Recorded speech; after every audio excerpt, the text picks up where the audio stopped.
O empirismo puro, assim como o racionalismo puro, é um erro metodológico.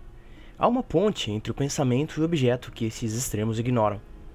Quando se estabelece que o método tem que ser empírico, é evidente que se afirma que, a priori, o método tem que ser empírico. E é natural que seja assim. Portanto, podemos afirmar que a defesa para o método científico é uma defesa a priorística, e negar o juízo a priori será uma contradição metodológica. Mas, será que as ciências econômicas é a priorística ou é empírica? Existe uma diferença entre ciências econômicas e economia? O que a praxeologia tem a ver com tudo isso? O que de fato é ciência? Estas e outras questões serão agora respondidas.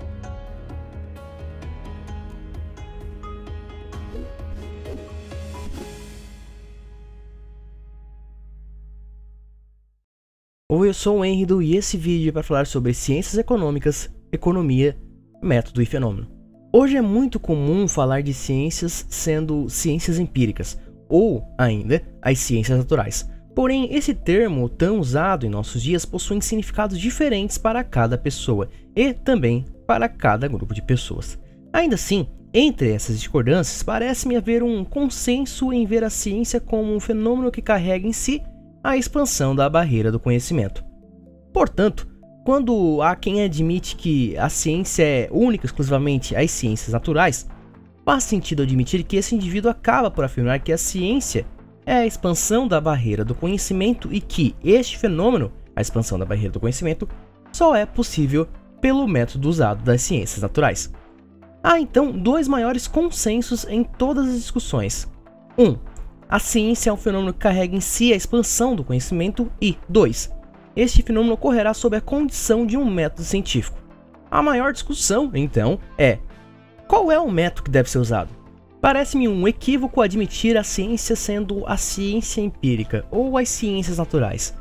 A melhor definição de ciência que posso entender como verdadeira é admitindo ela como um corpo organizado de conhecimento. Faz sentido admitir que a ciência, a expansão da barreira do conhecimento, estará condicionada a um método, que servirá como um filtro que validará um determinado conhecimento, e esse método deverá ser definido epistemologicamente, para realmente obtermos a validade tanto do método usado, quanto do conhecimento adquirido. Portanto, cada corpo organizado de conhecimento buscará estudar fenômenos que são adequados à sua investigação. A ciência econômica será a priorística e um corolário praxeológico sob a condição de convivermos em sociedade. Assim como a ciência da ação, ela estuda os meios. Veja, para o empirismo não existe a verificação dos meios, fins, propósitos e assim por diante. Ainda assim, eles se manifestam no mundo. Popper, por exemplo, classificará esses fenômenos, fins, meios, propósitos, etc., como digno da ciência da linguagem, o que acaba corroborando com o que estou defendendo aqui. Cada corpo organizado de conhecimento buscará estudar os fenômenos que são adequados à sua investigação. Existe uma série de determinações que precisam ser feitas para determinar que tal estudo é das ciências econômicas. Por incrível que pareça, existe até um consenso entre as mais diversas escolas de pensamento sobre o que seria a economia. Para Mankiw, o problema das ciências econômicas é responder como uma determinada sociedade realocará seus recursos escassos, sendo a escassez uma consequência da limitação destes recursos frente à sociedade que almeja usá-los. Porém, os recursos serem escassos não é um problema em si. Só podemos pensar nos recursos escassos como um problema adicionando o indivíduo nessa equação. Falo isso, pois os indivíduos possuirão fins que exigirão determinados meios e estes meios terão sempre a presença de, ao menos, um recurso escasso.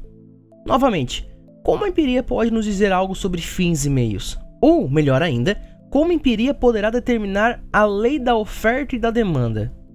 Portanto, só podemos pensar nos recursos como um problema por conta dos indivíduos que agirão para usar estes mesmos recursos para atingir determinados fins.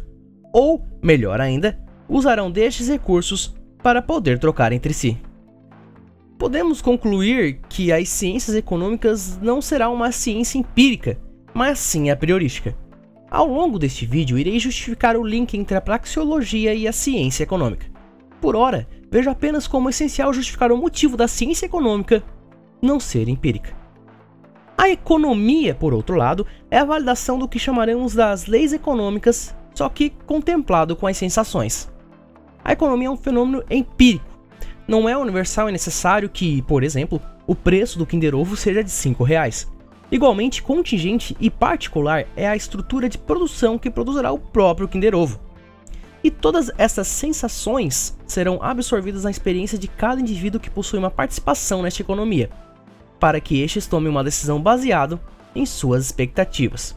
Veja, o preço é manifestação de uma lei econômica expressa no mundo, porém sua contingência se dá quando há elementos da sensação no mundo. Neste caso, os R$5 e o Kinder Ovo. Para exemplificar, gostaria de determinar uma lei econômica. Toda troca pressupõe que você valorize mais o que recebe em detrimento do que renuncia, pois o recurso que irás receber é o meio necessário para que você atinja um determinado fim, de acordo com suas expectativas, é claro. Existe um grau de renúncia entre os dois agentes, mas não será o foco no momento. Você quer saber um pouco mais sobre essa questão do grau de renúncia, também conhecido como elasticidade de oferta e demanda? Eu falei um pouquinho sobre o meu último vídeo em O Imposto Pode Ser Repassado, então aconselho você a assistir. E, por fim, a divisibilidade de um recurso para com outro indicará o seu respectivo preço. No exemplo acima, determinamos uma lei econômica. Agora imaginemos o seguinte cenário. Estás com sede e estás em um ponto de troca onde há um vendedor de água. Você, então, renuncia de 5 unidades monetárias que você possui pela água que receberá. Imaginemos uma garrafa de 500 ml.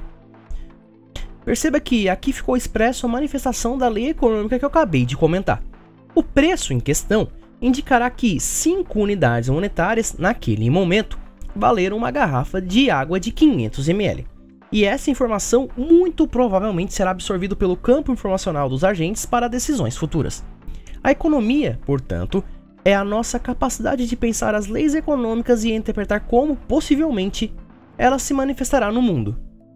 Ao contrário das ciências econômicas, a economia não se tratará de certezas apodíticas. Ela é um fenômeno das manifestações das leis econômicas onde o economista buscará elencar quais os melhores meios para os indivíduos atingirem seus fins mais valorados. De forma alguma, ele preverá o futuro. O economista, com base nos teoremas elaborados pelas ciências econômicas, buscará entender as manifestações das leis econômicas. É simples assim. Assim como o indivíduo que age propositalmente para atingir fins mais satisfatórios elenca meios partindo das experiências que ele teve no passado, na expectativa de atingir um determinado fim, o economista fará a mesma coisa. Os modelos que usará será, nas palavras de Varian, uma simplificação da realidade. Por exemplo, imagine um indivíduo em um local plano e esse indivíduo se encontra no ponto A. Ele manifesta que tem um objetivo de alcançar o ponto E. E temos 3 possíveis caminhos, o B, o C e o D. O B é uma linha reta entre A e E, o C é uma linha com uma pequena curvatura e o D é uma linha com uma curvatura um pouquinho maior que C. Ora, sendo o objetivo do indivíduo sair do ponto A e ir ao ponto E o mais rápido possível, considerando a velocidade para os 3 caminhos a mesma, fica evidente que a forma mais rápida de chegar ao destino é pelo caminho B, e teremos a expectativa que assim ele o fará. Obviamente, encontramos situações mais complexas como essas no nosso mundo. O caminho nem sempre serão linhas retas ou com curvaturas. Há semáforos, pedestres, a velocidade que você será capaz de alcançar em cada caminho e assim por diante. Ainda assim, usaremos do máximo de informações possíveis, admitindo que existe uma constância nos fenômenos do mundo, para descobrir qual é o melhor caminho para chegar onde queremos de forma mais rápida possível, de acordo com os meios que nos são disponíveis. Novamente, os modelos não irão prever o futuro, apenas buscarão determinar, partindo das informações que temos, qual o melhor meio para se alcançar um determinado fim, uma vez que, assim como o Mises determina, as ciências econômicas, tal como a praxeologia, é uma ciência dos meios e não dos fins. Bom, feito um pequeno resumo entre ciências econômicas e economia, eu vou começar o meu argumento. Eu vou começar primeiro defendendo as ciências econômicas como a priorística e determinando o link que ela tem com a praxeologia. E depois eu vou falar um pouco mais sobre a economia e qual é o papel das ciências empíricas na economia. A praxeologia é a ciência que estuda a ação humana. A ação humana, que também é conhecida como o estudo da ação proposital, possui um antagonismo com a ação inconsciente ou instintiva. Por isso a importância de definir a ação proposital não apenas como uma ação humana, conforme feito por Mises. A praxeologia tratará de estruturas a priorísticas da ação humana como um todo, e não os eventos empíricos que poderão gerar uma determinada ação. Para este problema, ficará para a psicologia buscar as respostas. Temos, então, uma breve distinção entre praxeologia e psicologia. Importante ressaltar que a psicologia tratará dos eventos empíricos, mas também possui determinações a priori, que não valem discussão no momento. A vontade é a própria faculdade humana de escolher uma entre diversas situações, e quando o indivíduo age em conformidade com sua vontade, temos a ação evidenciada na realidade. Teremos uma ação que buscará atingir um determinado fim conforme a vontade humana. A ação propositada possui 6 requisitos sine qua non para que ela ocorra. O primeiro é o uso da razão, o segundo é estar em desconforto, o terceiro é ser capaz de pôr sua vontade em prática, até porque ao ser capaz de pôr sua vontade em prática, o indivíduo entenderá que suas ações poderão mudar o estado das coisas. O quarto é a expectativa de que os meios que ele usará para atingir determinados fins são úteis para que ele atinja esse determinado fim. Ele será capaz de criar esse link causal pelas experiências que ele teve no passado. O quinto é o fim ser necessariamente mais valoroso que os meios para alcançar ele. Lembrando que a valorização é subjetiva. E o sexto é ter a expectativa de que ele atingirá o seu fim. O fim mais satisfatório é o alcance da felicidade do indivíduo. Felicidade esta que é subjetiva. Eu posso discordar que um indivíduo passando mais horas no trabalho do que com sua família seja uma ação que busca uma maior felicidade. Porém, para ele, a maior felicidade seria prover bons sustentos para sua família, tratando desse indivíduo hipotético. Portanto, sobre o objetivo do indivíduo trazer ou não felicidade para o mesmo, nada poderemos falar. É uma questão subjetiva. O mesmo não se aplica aos meios, exceto se houverem restrições subjetivas que por nós seja desconhecido. Os meios são nos dados como informações que podem ou não ser úteis para o nosso objetivo. Estas informações serão avaliadas pelo nosso uso da razão, e é com ela que criaremos nosso nexo causal para avaliarmos a utilidade do meio para atingirmos determinado fim. Nós avaliamos com o uso da razão, mas estas avaliações que fazemos também podem estar sob uma condição emocional. Por exemplo, um indivíduo que está apaixonado ou um indivíduo que está alcoolizado possuem seus meios e fins distorcidos, portanto, não serão capazes de avaliar os custos dos meios e os ganhos e, respectivamente, os fins. Tão logo, o indivíduo que possui uma anomalia, ainda que temporária, que afete suas avaliações dos meios e fins, ainda agirá propositalmente para atingir fins. Ainda agirá usando a razão, porém, não será capaz de avaliar com precisão tanto os seus meios quanto os seus fins. Não sabemos exatamente como os elementos do mundo afetarão nossa mente para que desempenhemos uma determinada ação. Como dirá Mises, a experiência é a matéria-prima com que a mente forma o chamado conhecimento.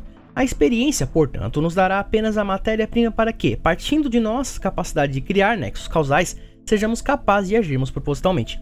A ação humana é o meio de gerar transformações no mundo, e, como tal, é merecedora de uma metodologia e de um estudo que investigue o seu problema. Ainda que saibamos que usamos de nosso conhecimento para oferir causalidade e assim agir, é difícil definir o quanto de cada experiência afeta nossas ações de certa forma. É difícil, portanto, lastrear a ação humana até suas origens, tornando-a um dado irredutível e digna de estudo. Veja, de tudo o que foi discutido, nada pode ser observado pelo empirismo.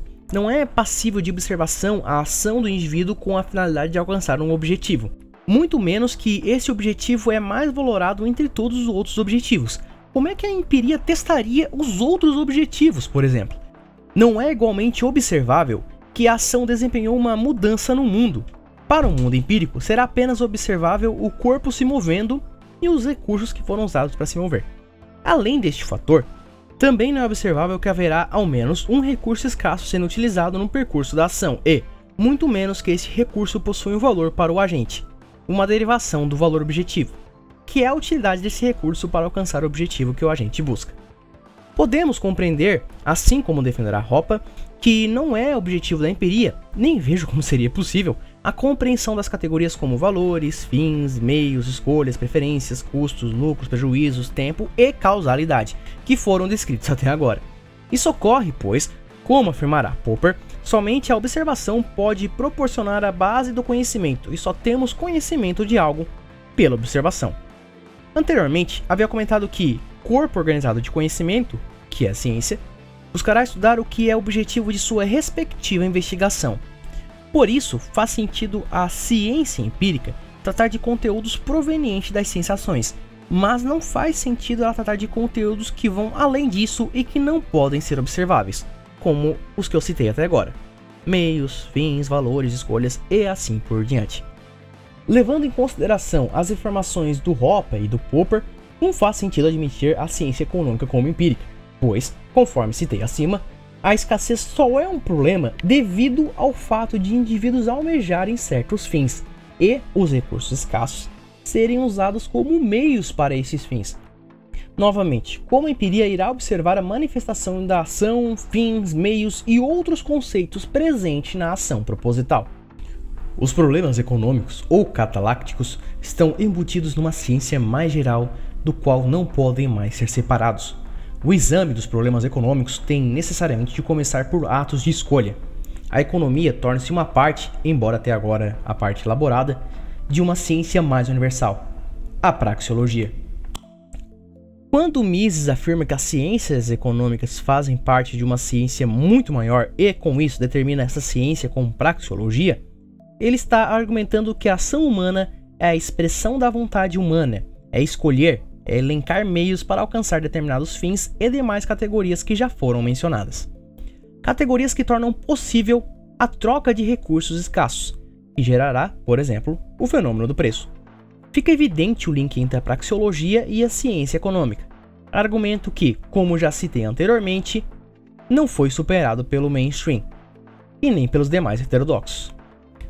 Os corolários envolvendo as escolhas que engajam em uma troca de recursos escassos serão submissos ao postulado da ação proposital, o que evidenciará, mais uma vez, o link entre a praxeologia e as ciências econômicas. Um dos primeiros corolários será a valorização inversa no ato da troca. É necessário que, para que haja uma troca, ambos os indivíduos valorizem mais o que recebem do que o que estarão ofertando. Isso ocorre, pois ambos possuem um objetivo mais valorado para alcançar. A troca e o recurso proveniente dela é visto como um meio necessário para alcançar este fim. O recurso é obtido por conta da utilidade esperada que projetamos ao recurso. Veja, a troca, que provavelmente criará novos mercados, está intimamente ligada à ação proposital e, após usarmos a praxeologia como um método de análise do teorema, percebemos que ela é verdadeira. Essa valorização inversa evidenciará a divisibilidade entre os recursos. Essa divisibilidade é conhecida como preço. O preço é a consequência da valorização de ambos os participantes da troca. É na expectativa de que a troca ocorrerá, que então evidenciará o preço, é que alocamos determinados recursos para atingir um fim mais valorado. Portanto, é o preço que virá a explicar os custos e não o contrário. Com as conclusões que fizemos, podemos entender também que os bens de ordem superiores se guiarão, de certa forma, pelos preços dos bens de primeira ordem.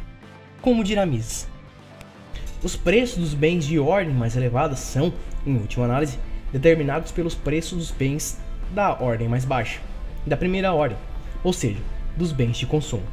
Consequentemente, dependem basicamente das valorações subjetivas de todos os membros da sociedade de mercado.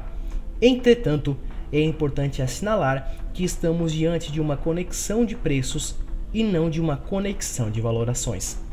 Os preços dos fatores complementares de produção são condicionados pelos preços dos bens de consumo.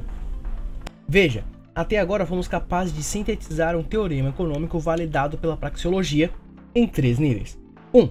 Indivíduos, no ato da troca, valorizam mais o que recebem em detrimento do que ofertam, e essa troca fornecerá um grau de divisibilidade que formará o preço. 2. Os meios serão alocados na expectativa de que a troca ocorra. Portanto, é a expectativa do preço que explicará os custos de uma produção. E 3.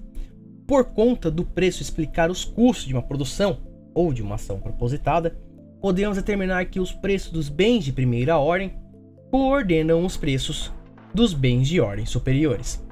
A utilidade, que definimos como a relação causal para a redução de algum desconforto, desencadeará outros teoremas econômicos. Podemos, através da utilidade e da praxeologia, por exemplo, definir teoremas monetários. Mises, ainda que não tivesse elaborado o método praxeológico na época, concluiu um teorema monetário que, evidentemente, é validado pela praxeologia. A moeda, dirá Mises, é um fenômeno onde um determinado recurso possui uma utilidade esperada de poder ser trocado por bens e serviços no futuro. É por conta de usarmos nossas experiências e assim criar nexos causais que projetamos utilidades aos recursos. A utilidade da moeda se dá em face de que a. O futuro é incerto, não sabemos o que iremos demandar. B. O futuro é incerto, não sabemos o que precisaremos ofertar para obter o recurso do item A. E C. Temos a expectativa de que, neste futuro incerto, exista a possibilidade da moeda ser aceita. O preço, conforme já foi citado, é a divisibilidade evidenciada na troca entre os recursos da troca. Com a moeda, isso não é diferente. O preço da moeda é o resultado da capacidade que ela tem de adquirir outros recursos, e também é conhecido como poder de compra. Pessoal, um comentário adicional que não está presente no meu escrito. Existem outros recursos que nós colocamos utilidades esperadas do futuro, como por exemplo guardar uma garrafa de água na geladeira. Tu espera, por exemplo, utilizá-la quando estiver com sede, e então atingir seu fim, que seria matar a sede, por exemplo. Mas nada impede você também de, por exemplo, trocar uma garrafa de água com outro recurso, né? Podem ser utilidades provenientes do momento que elas são necessárias. Pode existir momentos em que nós atribuímos determinadas utilidades na hora ao recurso, e existem recursos que a gente atribui uma utilidade para o futuro, bom? Então só para deixar isso claro. Novamente, as ciências econômicas está intimamente ligada com a praxeologia. Seus teoremas são derivados praxeológicos. A praxeologia é um método que determinará se o teorema econômico é verdadeiro ou não, pois é somente respeitando a natureza humana que teoremas sobre os homens terão maiores chances de serem verdadeiros. Os teoremas econômicos se manifestam no mundo de alguma forma. Quando uma determinada troca ocorre, não é apenas a manifestação da valorização inversa que está acontecendo. Produtos estão sendo trocados de mãos, vamos assim dizer. Produtos que determinarão o preço entre si. Podemos dizer que os teoremas econômicos, quando manifestados no mundo, não apenas nos dizem muito sobre a realidade, como também estarão repletos de sensações. E a partir desta premissa, iremos estabelecer os limites do método empírico sobre as ações propositadas e a economia. Eu não sei se ficou muito claro até aqui, mas o que estou tentando argumentar é que existe um método que nos proporciona teoremas que nos permite a compreensão do mundo e os fenômenos onde esses teoremas se manifestam. Se engana quem diz que a praxeologia não nos diz nada sobre a realidade e que o conhecimento necessariamente vem do método empírico. Novamente, como o método empírico irá explicar as categorias dos meios, fins, lucros, prejuízos e escolhas, por exemplo? De fato, o método empírico não poderá nos dizer nada sobre essas categorias, que por sinal são de extrema importância para a compreensão das ações e relações humanas. Mas ele poderá nos dizer algo sobre os meios para alcançarmos determinados fins. Quando fiz uma breve descrição da praxeologia, foi determinado que a experiência é um fator importante para a ação propositada, pois é partindo das experiências que tivemos no passado que criaremos os nossos nexos causais, onde temos a expectativa que determinadas alocações dos meios nos permitirá um determinado fim mais satisfatório. Novamente, a experiência servirá de matéria-prima para as nossas ações. Acredito que é, nesse momento, que as ferramentas empíricas serão úteis, e no sentido popperiano. No exemplo que dei sobre o indivíduo querendo sair de um ponto para chegar até o outro, foi determinado que, caso o objetivo dele venha a ser chegar ao ponto de destino o mais rápido possível, o melhor caminho, então, seria a linha reta. Porém, no mundo em que vivemos, os modelos e cenários não são tão simples assim. Há questões como semáforos, pedestres, outros agentes que estão no trânsito e assim por diante. Os modelos estatísticos não nos dirão nada sobre o futuro, mas, certamente, poderão nos dizer muito sobre o passado. Poderá nos informar determinados níveis de irregularidades que, por exemplo, nos ajude a alcançar nosso objetivo, que seria, nesse caso específico, chegar o mais rápido possível no nosso destino. Provável que o indivíduo que está vendo esse vídeo deve estar pensando que este argumento surgiu de um dos livros ortodoxos que geralmente eu leio. Ocorre que esta afirmação também foi meio que defendida por Mises, onde ele comenta que a estatística é a descrição, em termos numéricos, de experiências relativas aos fenômenos não sujeitos da uniformidade regular. Enquanto a regularidade discernível na sucessão dos fenômenos, não é necessário recorrer à estatística. A estatística é, portanto, um método específico da história. Como qualquer outra experiência do passado, pode ocasionalmente prestar importantes serviços no planejamento para o futuro, mas nada diz que seja diretamente válido. A função da estatística é, dado a nossa capacidade de pensar o mundo que nos cerca, determinar certas causalidades, a base informacional que a estatística nos fornece nos permitirá realocar determinados meios com maior acurácia, vamos assim dizer, para alcançar então determinados fins. É sabido que a estatística é complexa e possui alguns métodos específicos em si, porém, por ora, ressalta-se apenas qual seria a função dela diante das ações dos indivíduos.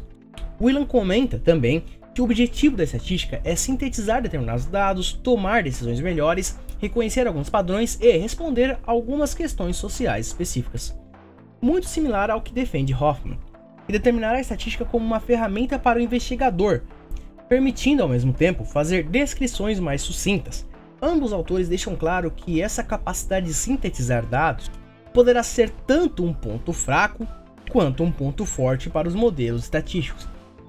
Claro, não no sentido de que determinados modelos darão maiores previsibilidades ao investigador, mas no sentido de que é necessário conhecer o fenômeno que está disposto a se investigar para que se entenda quais informações são cruciais para serem sintetizadas e, assim, tomar uma decisão em base nas informações dispostas.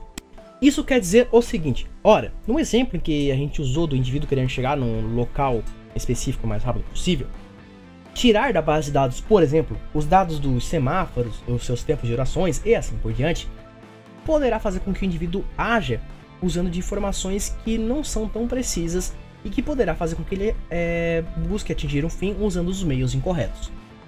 Portanto, a empiria até tem o seu lugar na ação propositada e na economia, mas com uma função diferente do que é defendido atualmente. Ela não falseará teoremas e nem, partindo de dados, criará um teorema novo. Até porque, criar um teorema econômico partindo de determinados dados vai fazer com que a conclusão esteja embutida no dado por indução e poderá fazer com que o seu argumento seja circular em outros vícios e poderá enviesar seu teorema. A função da empiria, então, é medir a intensidade das manifestações dos teoremas praxeológicos ou os teoremas econômicos. Ela também é uma ferramenta do mercado. Com ela, os empresários buscarão ser mais precisos nas suas previsões. Usarão dos dados dispostos partindo de algumas hipóteses e irão um determinado cenário para ver se sua decisão seria a melhor das decisões. Até agora, mostramos qual seria a função das ciências empíricas nas ações individuais. Agora vamos tentar colocar ela na economia. É necessário ressaltar que esse vídeo não é para justificar o método empírico.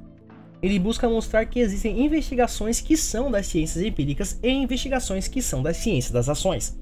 Para a economia, a empiria será uma ferramenta mercadológica, não para formular teoremas ou prever o futuro, mas para identificar os melhores cenários para o empreendedor, partindo das informações que ele tem e dos cenários que ele criará.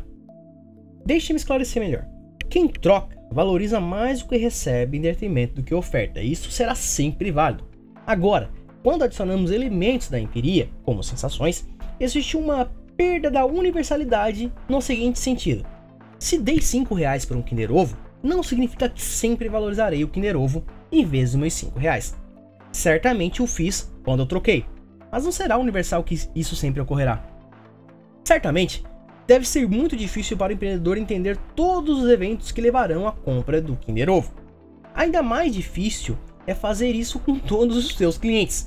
Por certo, consideramos que seja melhor para ele encontrar outras informações que o leve a produzir na expectativa de que consiga vender os seus produtos. Talvez o volume das vendas dos meses anteriores seja uma boa informação. Obviamente, uma compra passada não causa uma compra futura. O vendedor que usa do volume de vendas do passado adiciona na equação um princípio fundamental em sua análise: o princípio da constância.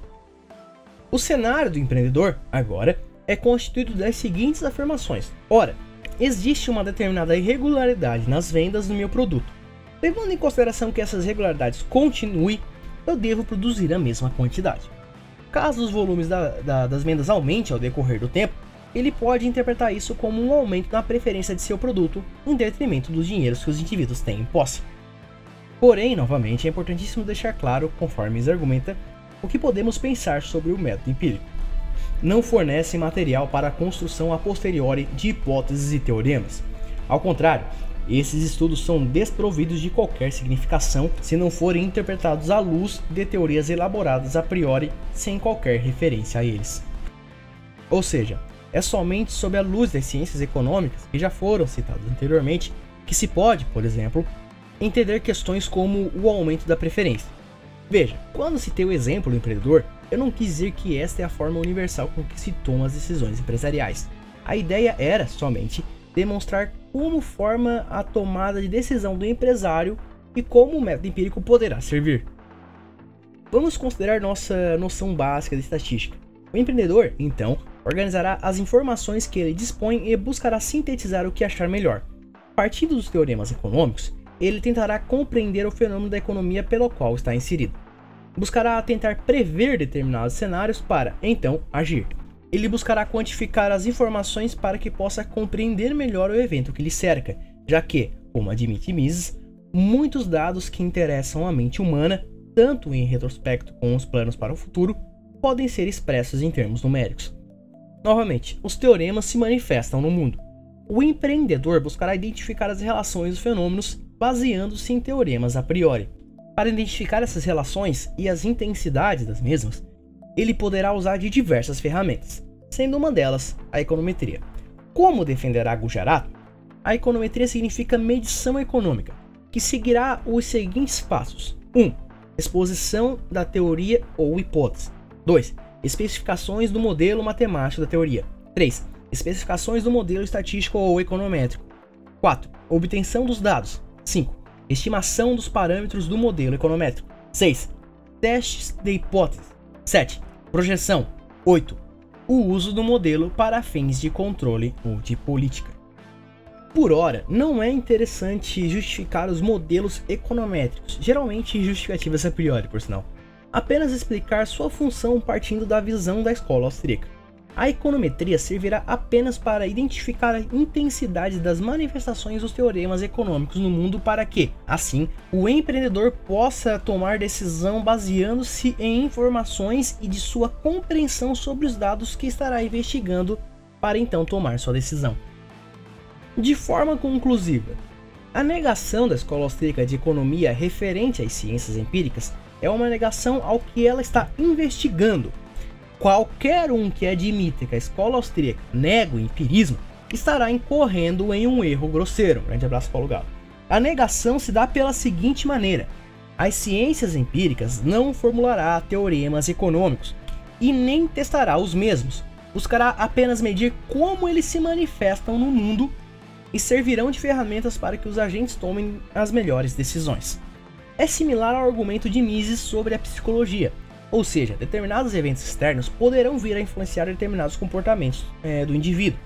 Sobre a psicologia, ela também tem conceitos a priorísticos como, por exemplo, o arquétipo do comportamento pela terapia cognitiva comportamental.